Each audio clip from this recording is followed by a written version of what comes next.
Hello there viewers, and welcome back to another video today here on Gr.4 Sport. So first of all, just want to say apologies for not uploading or not being around for the last few days. Basically, I'm doing a lot at the moment behind the scenes with the Media Racing League. I'm taking in a lot of responsibilities and helping out the organiser who's very busy right now. So that's why I've been a bit quiet. I'll continue to be quiet as well for the next about week or so because I've got a lot of stuff going on behind the scenes. So apologies for that. Now what you're watching on screen right now, it is the first ever round of a new series which we've set up. So this series is the Gr.4 80-mile series, and well, as you may be able to guess by its name, the races are 80 miles long. So format for this series, literally just 5-minute qualifying, an 80-mile race. That's simple. Very similar format to last season of the Gr.3 series. So yeah, straight up 5-minute qualifying, 80-mile race. BOP is on for this in Gr.4 cars. Car that I'm driving right now is the monster that is the Battersby Veyron, the Veyron Gr.4 car with infinite power, infinite low down torque, but also infinite weight.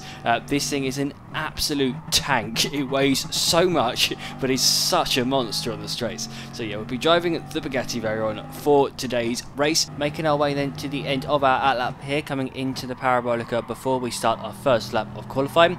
For this race, didn't do a huge amount of practice, to be honest, nor did I take it all that seriously. I've just kind of treated this race as a bit of fun because I wasn't going to do this series like full time. But I've since decided that I am going to do this series full time, so hopefully this series will start becoming a regular feature on my channel. Coming down now to the Variante del Rotafiglio, braking just after the 150 metre board, then taking a lot of curb through the first part. Took that first corner nicely. Second part, yeah, that was good too, so that was a good first chicane. Yeah, want to get that car rotated nicely. Basically, through that first chicane, you want to be on the brakes all the way to the second apex, so basically all the way to the turn 2. You want to be on the brakes the whole time through the whole of the first part of the corner. Coming now down to the Variante del Roggia, braking just before the 100 metre board on the right. There's also a slip road which you can use as a reference, murdering the first curb and then taking quite a lot of the second curb, making sure I don't get a penalty there. I was close to getting a penalty there, just about got away with that. Dabbing the brakes for the first lesmo. Oh dear, I just hit the wall then. Yeah, for the first lesmo, dabbing the brakes to about 30 metres before the corner. Don't hit the wall like I just did though. Then through the second lesmo, braking at the 50 metre board and then taking a whole lot of curb through there. This Veyron, it loves curbs. You can take as much curb as you like in this Veyron. It hasn't got a problem with it whatsoever. So taking all the curb there through the second lesmo. Coming down now to the Variante Ascari, using the surface road on the right as a reference and the 100 metre board, and take a lot of curb through the first part. Should be able to take the rest of Ascari flat out if you get it right. Took that a bit naff, to be honest. I cut the last part of Ascari a bit too much. You don't really want to be touching that sleeping policeman because it kind of throws you off coming out of Ascari. So yeah, took that all right. Coming down to the Parabolica now, using the 100 metre board on the left hand side as a reference and braking just after it. Taking a latish apex through the Parabolica, and then getting on the power early. You don't want to be touching that green tarmac over on the left because it's really dirty. It will make your tyres really dirty, your lungs tear off the track. Just don't want to touch it whatsoever. So coming up to the start finish line, going to set a 1 minute 55.4. I've got no idea how good a lap that is. All I know is I'm 3 tenths ahead of everybody else, so that's good. That's looking good right now. Coming towards the end then of our second lap of qualifying. Remember, with qualifying only being 5 minutes long, you really don't get many laps in. And well, as we come out of the Parabolica here on our second lap of qualifying, this is going to be our final lap. So coming across the start finish line then, are we going to be able to improve on our lap time? Not quite. So yeah, what, 1.5 tenths off of our personal best there, as actually Sheikh Shabazz comes across the finish line to set what is that, a 1 minute 55.5 I think it is, doing the calculations. So he managed to qualify P2 there, not far off us, so we were fortunate there to keep pole position. You can see with the car choice, everyone's gone with the Veyron basically. Everybody went with the Veyron except from Ben Evs, Ben Greenwood and Scott Robson, their mates, and they decided to not go with the Veyron and go with the F-Type instead. Don't know why. They're mad. Yep, they did. I don't think they like four-wheel drive cars, so they decided to pick the F-Type instead. Moving ahead to the start of the race, as you can see, we are starting on pole position alongside Sheikh Shabazz. Now, this Veyron is really good at standing starts, and it's really good at fuel saving because it's got superb low-end torque. It's got 57 kilogram for FM, whatever the measurement is, of torque. So this thing is an absolute monster. As we have 5 lights and away we go. So the Veyron, like I say, very good off the line, and yeah, we put it to good use there. We're already 4/10 ahead of the guys behind, heading down to the first chicane, moving all the way over to the right just to make sure no one's going to dive bomb us. They can punt this if they want, but at least we won't get done up the inside. So on the brakes in for the first chicane, and well, it was actually quite clean. For us it was clean anyway. I'm sure there was carnage behind, there always is, it's Monza, but for us we got away there. And if you have a look at the gap up on the top left, we are already out of slipstream range of the cars behind. So yeah, I think there was a bit of a mess. I could see a mess on the radar, and so we are out of the slipstream range as a result. Moving ahead then to the end of lap 6, if you have a look at the gap up on the top left hand side, we have managed to pull away from the guys behind as well. There was a lot of fighting going on behind, like a lot, and some punting as well. It wasn't clean fighting, some of it. So yeah, managed to pull away from the guys behind. And as we come up to the start finish line here, Watford were playing against Reading whilst this race was going on, and as some of you will know, I am an avid Watford fan, so we're going to press pause here, and what we're going to do is we're going to get our phone out and we're going to go onto the Sky Sports app, and we're going to start watching the Watford game because I was 4 seconds ahead and I didn't want to miss the Watford game. I didn't want to do this race really because Watford were live on TV, and well, I reluctantly turned up, and yeah, once I was pulled away from the guys behind, got the game up on my phone and spent the rest of the race every time I got to a straight watching the Watford game. So yep, that's what I did for the rest of the race. If you have a look in the bottom right hand side, you can see the fuel. Strategy for this race is the one stop, but it's not an easy one stop. It is a one stop where you can do a lot of fuel saving, and that's one of the reasons why I picked the Veyron, because when you're at, I think, 2,500 RPM, you have the full torque, the full 57 kilo, whatever it is, of torque. So this thing, when you short shift, it has so much speed. This Veyron on the straights, you can short shift at like the start of the rev bar, and it will still be faster on the straights than most Gr.4 cars. The thing is crazy. I was short shifting so much and still going only like half a second lap slower than what I'd been doing in qualifying. The thing was nuts. If you have a look at the lap times on the right hand side, I've done what, 56.0, 56.1, 55.8, and that's while short shifting and upshifting about a quarter of the way up the rev bar. So this thing is absolutely crazy how well, how good it is at short shifting. So moving ahead then to the end of lap 12, we are now halfway through the race in, and it is now time for us to pull into the pit lane. So having a look down the bottom right, we have got 0.0 laps of fuel remaining, and as we come into the pit lane, we've just about run out of fuel. So we almost nailed that fuel saving there. We ran out of fuel about 3 seconds before we arrived in the pit lane, so yeah, did a good job with fuel.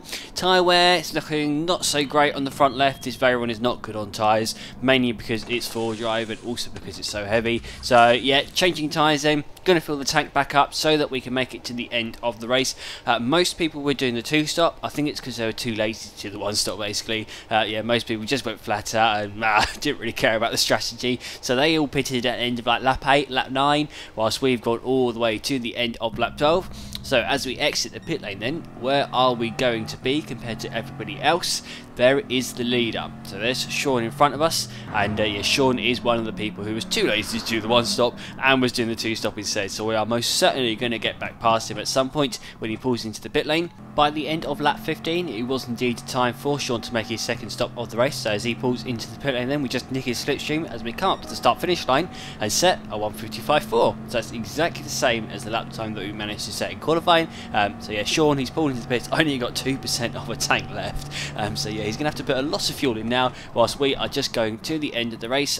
We are, compared to the other one-stoppers, I think more 1:15.4. I think he's the first of all the other one-stoppers, and so he's in at P3 right now.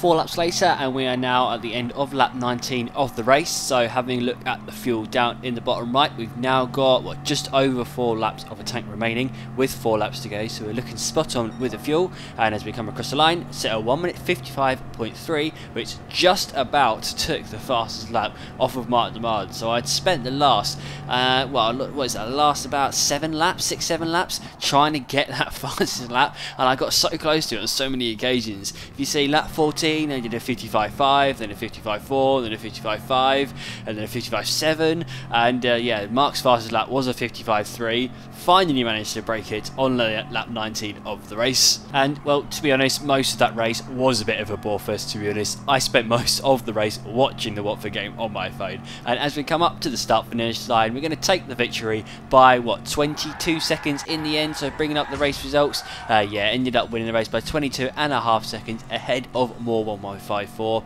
Did a really good job actually as a goal driver to finish in second place. Really impressive. He also did the one stop. Him, and I think it was Super Vadu who finished in 6th. We were the only ones who did the one stop, and it showed. So taking the victory then in our first race of the series, and well, the championship standings, they're quite predictable, to be honest. Guess what? We're in the lead of the championship with our 2 bonus points as well for the fastest lap of the race. What I'm going to show you next is round 3 of this championship. So round 2 of the championship was, well, it was done by my father, Terry. The plan was at this point for Terry to do this championship properly, but well, that race, it didn't really go very well, let's say, and well, we came to a mutual agreement afterwards that he wouldn't race again. It really didn't go at all well, and yes, it was a bit of a mess. So as a result, I'm going to do the rest of the series myself, and I'm going to show you round 3 now. And well, here we are then at Northern Isle Speedway. Of all circuits, this track being pretty much the biggest joke track in Gran Turismo. I think this circuit, BB Raceway and Special Stage Route X, I think they're up there as the top 3 sort of joke circuits, which you'll most often see cars like the SRT Tomahawk racing around. So yeah, this is the meme circuit around the 15-second lap time oval circuit. So qualifying then is about to begin. We've chosen the Renault Megane because, well, the front right tyre wear around this circuit is absolutely catastrophic. I mean, you're turning right the whole time, so tyre wear is a huge issue around this circuit as qualifying is about to begin. You'll also notice that we're using chase cam, reason being that earlier on in the day before this race I'd been fiddling around my rig with my steering wheel and stuff and hadn't really got it set up in time for this race, so decided to use a controller instead.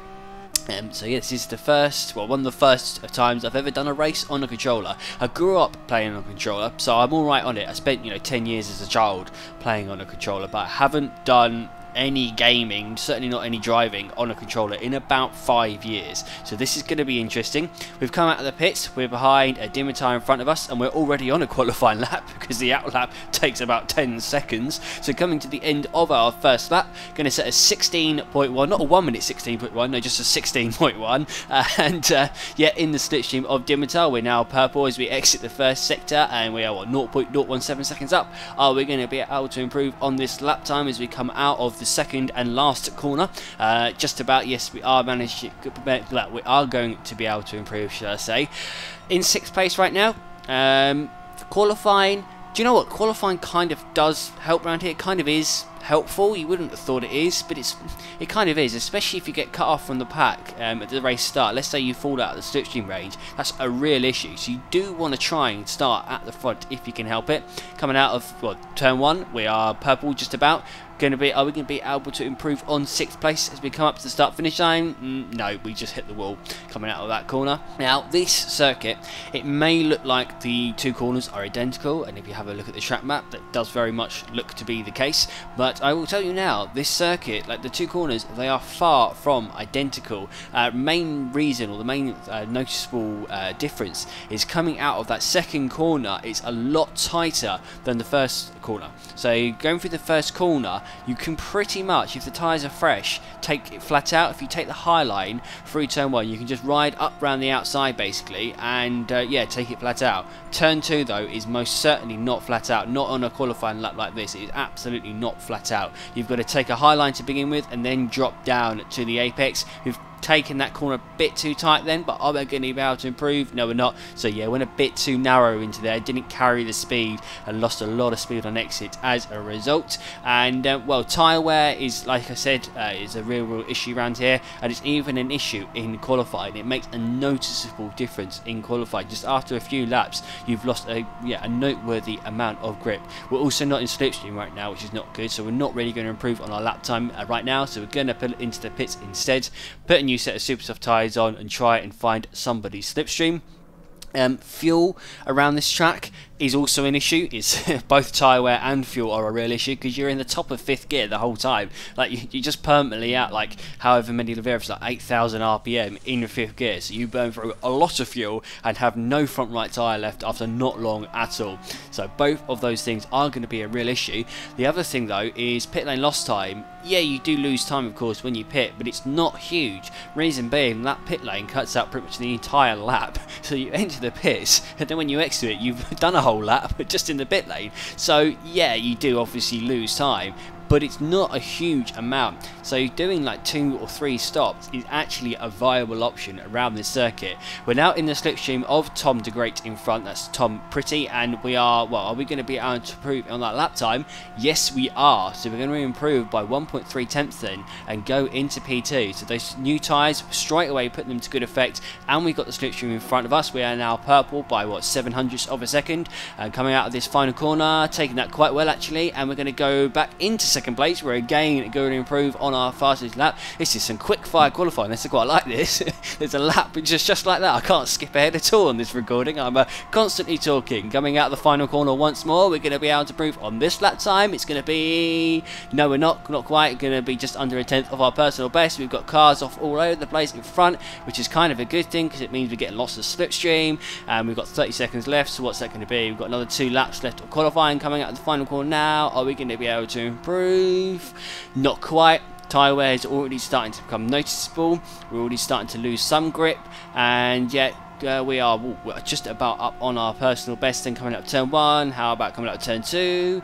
What is this lap time going to be as we are in the slipstream of Richard Davey in front of us? No, again, not quite an improvement. We're actually going to get 1 more lap. So are we going to be able to go on pole position on this lap? We are. Well, we're up on our personal best, taking a bit too narrow a line to be honest into turn 2, and no, really did not do that well as we slam the wall on exit and stupidly get a penalty even though we lost time. And so yeah, qualifying in P2 behind Tom Pretty after that very rapid fire qualifying, and just like that the race is going to start because everyone's already finished their lap and we're already ready for the race to begin. So starting in P2 then with a rolling start, and well, I want you to have a look at where last place is starting, or where last place is right now when the track map appears in a minute's time. So yeah, you've got Tom, like I said, in first with me in second, you've got Adam Hill in third, Dimitar in fourth, you've got Sean Pretty in fifth, and then Johnny Waffle, who's a new person to the league, in P6. And well, if you look at the track map, last place is on lap -1. They haven't even got to the start finish line yet on their rolling start lap, so they are so far behind. They're a lap away from starting the race right now as we enter the final corner ourselves, and we are waiting for the race to begin. Fuel saving is definitely something you want to do. So when you can, you want to be using 6th gear, but you also want to be staying in slipstream, because slipstream, it gains you so much time. You have so much less air resistance and so much more straight line speed. So you want to be in 6th gear like we are now, but you also want to be in slipstream range, so you've got to balance the 2 things out. We've just gone down to 5th gear now because we realise that we're not really in the slipstream range, or we are in it, but we're not comfortably in it. I haven't really done any practice for this race, to be honest, because I've been fiddling about my rig. I jumped on about 5 minutes before qualifying started, so not the end of the world because there's only 2 corners, and I've done a lot of laps around this track before now, so it wasn't the end of the world, but it did mean I wasn't quite sure what I was doing at this point in time. Didn't really know whether to take the high line through certain corners. At this point I was taking turn 2 quite narrow. Looking back on it, I probably should have taken a higher line, so right up against the wall as you go around turn 2 to begin with, and then drop back down, rather than what I'm doing now where I'm going in very narrow. So yeah, not quite sure what to do right now. In Tom's slipstream in 6th gear. Also got to keep an eye on the guys behind us because Adam Hill is also in our slipstream range, and I would imagine that he's going around in 5th gear right now, whereas we're in 6th, so he is going to reel us in probably. Also, you need to watch 4th place. You need to watch Dimitar. So Dimitar Penkov in P6. All of us are in the Renault Megane Trophy, by the way. Dimitar, he spent the entire race in 6th gear, so as soon as the race started, went up to 6th gear and then pretty much didn't come out of 6th gear, so you've got to watch out for him because he is kind of in fuel saving mode almost for the entirety of this race. By the time we'd got to lap 8, we had indeed been caught up by Adam behind us, who was going flat out. So looking at the radar now, and well, you can actually see him in shot, he's just given us a bump draft, so we are going around in 6th gear ourselves in the slipstream with Tom. And yeah, we've got Adam who's just given us a bump draft. Is he going to try and overtake us? Yes, he is. So he's going up our inside. He's clearly going flat out right now, whereas we are not. We are very much fuel saving. So yeah, he can go past. We can use his slipstream, whilst he goes around in 5th gear, he can pull us around in 6th gear. And yeah, we'll be able to get back past him in the pits. 3 laps later and we've already got back markers, so 3.5 minutes into the race and we're already into traffic. So we've got 12th place on our right here. Are we going to be able to get clear of him? Just about, as he bounced off the wall. Yeah, we came within inches of being T-boned by that back marker. Then now we've got Mike Bisham in front. Not sure what was going on with him in this race. I think he may have been both in 6th gear and possibly in a lower fuel mode as well, because he was really slow on the straights. He just seemed to have no power at all. It's like he was driving a Gr.5 car, not a Gr.4 car. He wasn't necessarily crashing or anything, he was just tremendously slow on the straights. So I think he may have taken the fuel saving a little bit too extreme. 3 laps later and we are now, well, we're back in 5th gear, so we were falling a bit far behind from the 2 guys in front, so I decided to put it in 5th and catch them back up, and we're now back up the inside of Adam Hill. So you are, yeah, overtaking them, taking the opportunity whilst we could to get back past and get into the slipstream of the leader, Tom de Great. So now back, well, we're yo-yoing between 5th and 6th. We want to be in 6th if we can help it, but we also want to be within that magical slipstream range of 3/4 of a second. So we're kind of switching between the two here.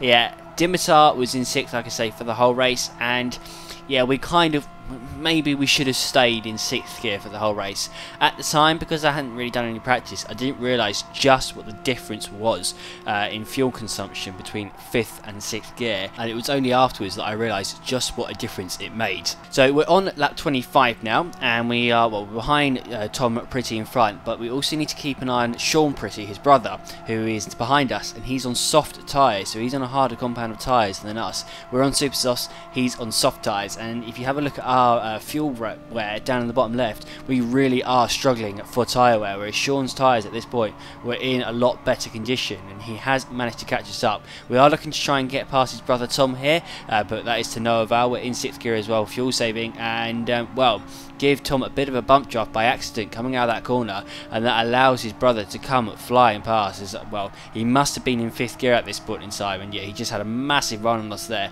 coming out of turn 1, and he's managed to shoot past. So yeah, fuel, we've got just under half a tank, which, to be honest, considering that we are 28 laps into the race, not too bad. But tyre wear very much is a problem. I mean, once tyres on Granger's mode, once they get about half worn, then they really start to drop off. You have a really noticeable drop off in grip, and that's going to cost us a lot of time each lap. And well, when you've got 143 laps, losing that much time, losing a good few tenths each lap, that's going to really add up. On lap 36, I decided that enough was enough with the tyre wear. The tyres were so worn out, I thought it's time to pull into the pits and try and do the 3-stop. Now, looking back at this, not sure this was a wise decision, to be honest. Yeah, I probably should have started the race on softs, not super softs. That's one thing, because yeah, the super softs just, they barely did a quarter of the race. I mean, about a fifth of the way through the race, they were already really starting to drop off. So I probably should have started on softs, and I probably should have spent the entire race in 6th gear, regardless of slipstream. Yeah, don't know if this was the right strategy. It probably wasn't. We just to put some fuel in the tank now. So we just put, what was that, 70% of the tank in, 69% of a tank. So gonna try and do a quarter of the race. So we're going to try and go to half race distance now. So doing the 3 stops, so do a quarter stints, basically a quarter of the race on each stint. Yeah, I wasn't really sure, to be honest, what the strategy was. Didn't do any practice, like I said. Didn't know how long the tyres lasted or how long the fuel lasted. This race was just kind of a bit of turn up on a controller, go around in circles, quite literally, and yeah, see what happens. But we've just managed to do actually a double overtake around the outside there of the final corner. That goes to show you just what a difference tyres make. Like, the new super soft tyres had so much grip compared to the old ones. It was astonishing. I was just like driving a completely different car. It was completely nuts. Yeah, like I say, we just went flying around the outside of those cars there. We're already 1.2 seconds ahead of them now, and yeah, just flying away from everybody. We've just, well, on our very first lap we set a new fastest lap for ourselves of a 15.8, then a 15.9, so we're flying already. 3 laps later and we've already started making big inroads on the guys in front. So we've got Neil Moore in front of us. He was 6 seconds ahead of us when we exited the pits, and he's now only, what, 2 seconds ahead. As we've got Richard Davies, who got much moved into the pit lane with 2% of a tank left himself. So yeah, definitely catching people up in front a heck of a lot, putting our new tyres to good use. We can just carry so much more corner speed, and Tom Pretty has now pitted out of the lead of the race. Now interestingly, he was on soft tyres, and here, well, we were struggling to keep up with him even though he was on softs, so that is interesting. And obviously his brother as well, Sean Pretty, was on softs as well. Sean has already pitted and changed tyres, so that's why he is now 5 seconds behind us, and we've caught all the way up to Neil Moore. So like I say, we were 6 seconds behind when we came at the pits, and now we've caught him right up, and we're going to go, are we going to go around the outside? Going to take the high line? Ooh, that's a bit of a risky move. Yes, we are. That's yeah, risky to go up there. So easy to get squashed into the wall. So he's pulled into the pits now, as has Adam Hill. Now, Neil Moore still got 29% of a tank left. After 49 laps, he's still got 29% of a tank left, which is super duper impressive. He must have spent the whole of that first stint in 6th gear to be able to get that much fuel out of a tank. Also, we've got Dimitar in front of us, who I said to keep an eye on over the course of this race. He's 11 seconds in front, and we're already on lap 50.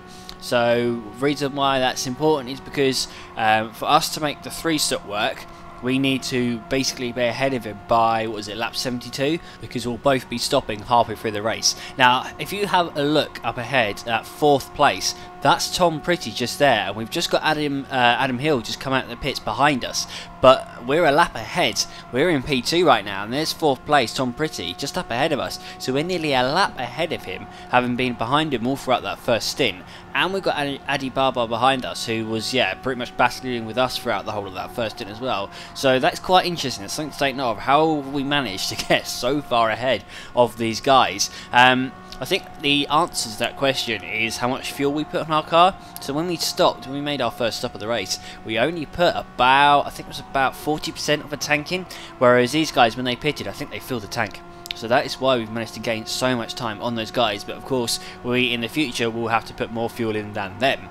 8 laps later, and well, we're on lap 62 of the race now. Have a look down in the bottom right hand corner and look at our fuel. We've got less than a lap of fuel remaining, got 1% of fuel, so we do need to pull into the pits now, because otherwise, well, we are about to run out of fuel. So pulling into the pit lane, as we actually run out of fuel as we enter it, we really haven't done well on fuel over the course of that stint. We put 70% of a tank in when we stopped, and that was the same amount of fuel that we used in our first stint. So in our first stint, we did 36 laps and used 70% of a tank, but in that second stint, we used up that 70% of a tank in only 27 laps. So we did a dreadful job on fuel during that second stint, and it was at this point that it dawned on me just how much fuel running in 5th gear uses. I couldn't believe it. I did the whole of that second stint in 5th gear, and yeah, I got through 70% of a tank in 27 laps, as opposed to 36 laps on the first stint, where I was kind of half of the stint I was in 5th gear, half of the stint I was in 6th. So for this stint now, fill the tank up, and I'm just going to go as long as possible and try my damn hardest to use 6th gear where I can. And we've actually come out the pits a lap behind Tom Pretty. So when we pulled into the pit lane, we were a lap ahead of Tom Pretty with him right in front of me, and now as we exit the pits, we're a lap behind. So we've lost 2 laps just in the pit lane there. We've lost so much time, so that was a really, really bad stint for us. 5 laps later, and we've managed to catch up to Tom, so we've put our new super soft tyres to good use, and we've also got traffic in front of us now. So we've got Kevin Mayers in front. He's got 2.5 seconds worth of penalties, all for slamming into walls. So he's in front of us now, trying to get rid of some of his penalties and also trying to let us past. So dicing with Tom. Tom, he's a lap ahead of us, so we shouldn't technically be overtaking him, to be honest. We're a back marker, but only reason why we're behind him really is because of fuel. So we've got a lot more fuel than he does. We're on different strategies. Yeah, I've still got nearly a full tank of fuel, and as we come out of this final corner, unfortunately Kevin Mayers is going to slam into the wall, and there's nothing that we can do but go into the back of him. So that's highly frustrating. That's just lost us about half a second, so that is very annoying. Yeah, having back markers in front of us crashing, and there's just nothing we can do about it but go flying into the back of them.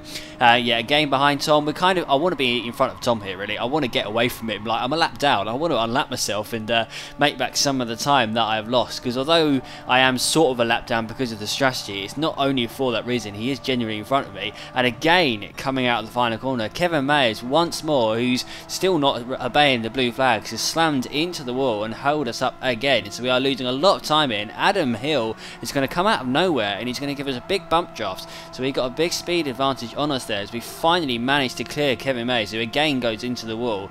Yeah, finally we managed to get away from him, but we've now got Adam Hill trying to lap us, as well as Tom Pretty. So this isn't looking too great. Our strategy, our 3-stop strategy, it's not looking to be a great strategy right now, because we've still got to pit again. Although those guys, I think, have still got to pit again. Yeah, they do. They still got to pit, but we've also got to too, and they're a lap ahead. So, not great. We're now on lap 85 of the race, and we've got Sean Pretty, who's managed to catch us up. He's on soft tyres. He's got the tyre advantage on us now as our super soft starts to die off, and he's managed to catch us up. Sean is also on the 2-stop, so we've both got to stop once more. So this is kind of a battle to the end of the race. He's in 5th, I'm in 6th, we're on the same lap, and yeah, we are sort of fighting to the end, so I kind of don't want him to pull off into the distance here. Maybe I want us fuel saving his slipstream, but I definitely don't want him to drive off into the distance. He's in 5th gear right now, I can hear it with his engine note. He's in 5th, whereas I'm in 6th, so definitely want to get into that slipstream range if I can, and let him pull me along. And we've also got Dimitar in front of us, so yeah, Dimitar Pinkov in front. That's not good, because he hasn't got to pit again. He's doing the 1-stop, remember. He already done his stop back on lap 72. So, this isn't great. We've got to stop once more. He doesn't, and Sean's only got to stop once more. His paranoid 78 is getting a little bit in the way here. He was kind of bouncing off quite a lot of walls during the course of the race. I went past him on many occasions while he was like mid-crash, having slammed off of the walls. We're now on lap 95 of the race, and we've got Dimitar right in front of us as Tom Pretty has pulled into the pits for his final stop of the race. So he was on soft tyres during that second stint, and yeah, pulled in with 1% of fuel, as Matt Carslake, the organiser, is going to get completely on our way there. He was, well, he'd bounced off the wall at the previous corner and then was just a rolling roadblock, to be honest. He couldn't really get out of the way, lost us a considerable amount of time there, as actually we've got a few other people in the pit lane. So we've got Adam Hill in the pits too, so he's pitted out of the lead. Him and Tom are together doing the same strategy. Not long later, we decided to jump into the pit lane ourselves, because I mean, have a look at the front right tyre. It's not pretty. It's really not looking good, because we still actually had 36% of a tank left. So we managed to do 40 laps then on that stint, and only use what, 64% of a tank, 65% of a tank. So that just goes to show you what happens if you do a whole stint in 6th gear. But unfortunately, we learned that a bit too late. We put soft tyres on now for the final stint of this race to try and avoid there being a huge tyre drop off before the race ends, and we're going to fill the tank as well now, and yeah, try and get to the end of the race, then do, what is it, last 41 laps, try and get to lap 143. By the way, I don't think I've ever done a 143 lap race before in anything. Like, that's just crazy. I don't think I've ever driven 141 or 143 laps of a circuit just like that. We've actually come out in 5th place here into a sea of back markers, and well, also we've got Neil Moore with us too. It is now lap 108, so we are catching up Adam Hill in front of us, now only 2.5 seconds in front, and it's now time for Sean to pull into the pits. So he's pulled into the pit lane then 2 laps ahead of us, but with only 1% of a tank left. So he's going to come out reasonably close to us on exit. Remember when we pitted, when we made our second stop and we filled our tank, we lost 2 laps then. Remember, we lost 2 laps to Tom Pretty at that point. So Sean, when he comes out the pit lane, it's going to be close, and so coming coming out of turn 1 now. You've got the pit exit on the left. Is Sean going to be anywhere? No, he's not, because he's still in the pit lane. That's why, because we've still got another lap to go. It's so difficult to keep track of the laps around this circuit, especially when that pit lane takes up like 3/4 of a circuit. It gets highly confusing as to what a lap actually is when you're pitting. It's yeah, very odd. But Sean has come out of the pits now in 4th place, and the gap is what, 1 second now. So we are close to being in his slipstream range. If we can go around in 5th gear for a little bit now, pumping some good laps, now the lines don't hit any walls, we may be able to catch him up, get into his slipstream range, and then we'll be golden. We're on lap 130 now, and the gap to Sean is pretty much as it was. It's now at 1.3 seconds, 1.4 seconds, as we actually hit the wall there coming out of turn 2. So that is going to lose us a good few tenths of a second, and well, that is going to be costly. That is pretty much going to put an end to any hopes of getting on the podium. We also managed to get past Adi Barbar during that period of time. He got tangled up in back markers. I think he might have been struggling for fuel. I think he might have put way too little fuel on something, because he did absolutely shoot back. You can see he's even been overtaken by Neil Moore now, and he's more than 5 seconds behind us. Now in front of us, we've got the leader, Dimitar, doing the one stop. But, well, he's in the lead of the race. He's a whole lap ahead of us, and we've only got 10 laps to not just overtake him, but then put a whole lap on him, which is going to be so difficult to do, because although he is in mega fuel saving mode, he's not going that slow. But doing a whole lap on him in, what, 9 laps is going to be really tricky. A few laps later, we did indeed manage to get past Dimitar, but if you have a look in the fuel down the bottom right, we've got 4 laps of fuel remaining, and we've got 5.5, 6 laps to go. So that is really not good. This is really looking quite ugly now on our fuel situation. We kind of got engrossed in trying to keep up with Sean in this final stint, and well, we forgot all about fuel, we forgot all about 6th gear, did most of this final stint in 5th gear, burnt through so much fuel, and now, as we've got 4.5 laps to go, it says we've only got 3 laps of a tank of fuel remaining. So this is really critical. We're now, well, we're in 6th gear and in fuel mode 6, trying to use Mike Bisham's slipstream in front of us, as we realise just how short we are on fuel. We've given up all hope of beating Sean and all hope of beating anybody else, to be honest. Now it's just a case of get home, get to the end of the race without completely running out of fuel. We've got Dimitar catching us back up. Remember that he's in fuel saving mode himself, having only doing the one stop, and yeah, we're holding him up as he's in the lead of the race. I'm kind of a bit aware of the fact that 2nd place isn't all that far behind him, so I don't really want to ruin his race. Just put my hazards on there to say sorry, but I can't do much about this. I've messed up my fuel, and well, we're on the penultimate lap of the race now. Got Neil Moore catching us up, he's in P5, but yeah, fortunately I think on those few laps we managed to save just about enough fuel to sort of get our foot down a bit, put the fuel mode back into fuel mode 1, and as we enter the final lap of the race now, it says we've got 1.1 laps of a tank remaining. The thing is, with that fuel down the bottom right, that laps remaining thing, it's a bit naff. It's based on your fuel usage of the last few laps, and it can be woefully inaccurate sometimes. But coming across the line then, it says we've got half a lap of fuel still remaining, so it was all very odd. With what, 4.5 laps left, it said we've got 3 laps of fuel remaining. Then when we crossed the line, it said we got half a lap remaining. So all very strange. But anyway, ended up finishing the race as we bring the results up here. Dimitar did indeed manage to win the race on the one stop, which was oh so impressive. Doing 72 laps on a tank of fuel, doing that twice, very impressive by him. Taking the victory by 6.6 seconds ahead of Tom Pretty. Then you got Sean Pretty in 3rd, and you got myself in 4th. I would have probably been reasonably close to Sean if I'd been a bit more careful with my fuel during that final stint. Sorry, had I been a bit more cautious for the earlier part of the stint, I probably could have got close. But yeah, ended up coming home then in P4. You got Neil Dimmock in 6th place. You got Adam Hill in 6th. Sorry, Neil Dimmock in 5th. Adam Hill in 6th, should I say. Richard Davey in 7th.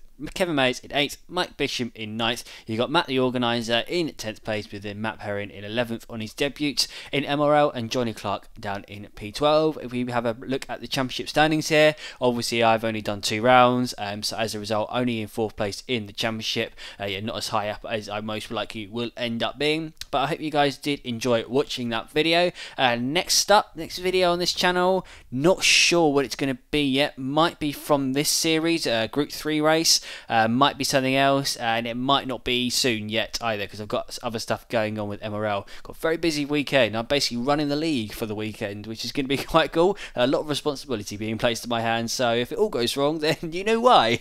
So yeah, I hope you guys are looking forward to whatever the next video is. Like, subscribe, do all that good stuff, and I'll see you all then. So goodbye.